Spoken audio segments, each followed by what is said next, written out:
Nakumbuka kwenye makambi ya vijana ambayo yalifanyika Humbi. Mimi binafsi niliona kwamba kitu ambacho niliona sio kwa sababu ya wale watu ambao walikuwa wanaapishwa. Waliapishwa wakiwa katika makambi ya vijana, lakini kwenye viapo ambao walikuwa wanaapishwa, binafsi mimi ingekuwa ndo mimi nisingewaapisha, kwa sababu kweli wamefaulu kwenye mafunzo yao, lakini kwenye mavazi ambao walikuwa wameyavaa hayakustahili, kwa sababu wale ni watu ambao wanaokuja kutoa semina, kufundisha, kusimamia kanisa na kesho au.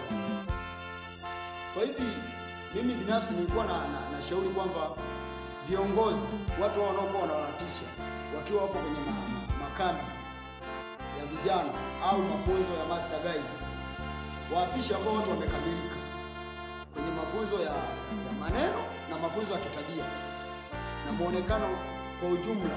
Anapokuwa anatembea pale aonekane ni mtu ambaye amefaulu kwenye master guide yao, kwa sababu mtu anaweza akafaulu kwenye mazoezi tu au kwenye kushika maneno fulani, lakini kwenye mwenendo haustahili.